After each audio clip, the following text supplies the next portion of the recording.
Hello! In this short video, I'd like to show you how anyone with an existing building can improve their energy efficiency to cut running costs and comply with building regulations. Buildings consume huge amounts of energy, and legislation is now focusing attention on energy use in the built environment as never before.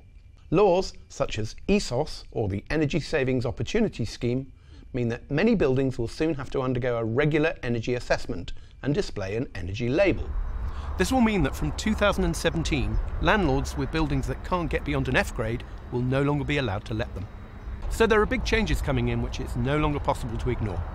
But before you worry about where to start, I wanted to show you what we've been doing with our own headquarters to highlight how straightforward the process can be, as long as you plan things accordingly. We're here in our UK headquarters in Hatfield, just north of London. It's a typical 1980s building, with a steel frame, glass-fronted construction. When we moved in 1989, like many other buildings of the period, it had a chiller and gas boiler combination to provide cooling and heating to the offices. These were probably considered very efficient in their day, but when we looked at the building to see how we could improve energy efficiency, we estimate that it would have received an E energy rating. Over the past 8 years or so, we've planned a series of improvements to the building, which means it's now achieved a B energy rating. Of course, this meant replacing building services equipment, and of course, this meant upfront costs before any savings in running costs could be recouped. And just like any other company, we've had to make a strong business case for every capital investment. We started by looking at the cooling system, and when the old chiller was coming to the end of its useful working life, we made a case for replacing it with a VRF air conditioning system.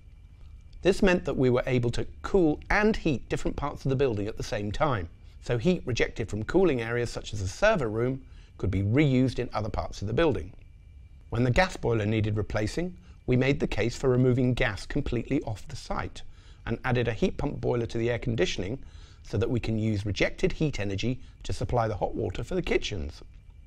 We added a heat pump air curtain over the front door to make sure that wastage was kept to a minimum, and wherever possible we added Losnay heat recovery ventilation to maximise fresh air in one of the most energy efficient ways possible.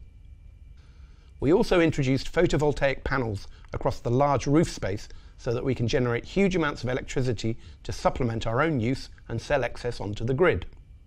We've now replaced the old air handling unit with our new Kanzen range, which use heat pumps to provide energy efficient heating and cooling. And we've introduced the Ikadan water heating system for all of the toilets and showers in the building. And with the introduction of our own new chiller range, we are looking at how we can use this to increase energy efficiency further.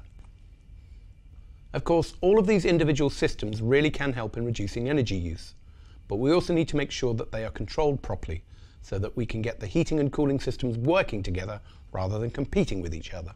We've also looked at other energy consuming areas such as the lifts and upgraded them to modern ones, the hand dryers in the toilets, and even the lighting, all with the aim of conserving energy and reducing running costs. All of these improvements had to be paid for, and all of this expense had to be justified, which is why we planned to do this over an extended period and looked at improvements only when equipment needed replacing or a strong business case could be made for the investment. And this is something that any business can and should be looking at now. We know that there is more that we can do, but the next big phase will involve improving the fabric of the building, and this is not something we can contemplate at this point in a working office. But we also know that we have helped future-proof the building against existing and new legislation. And we also know that we're using far less energy and paying far less for it than if we'd simply carried on as we were.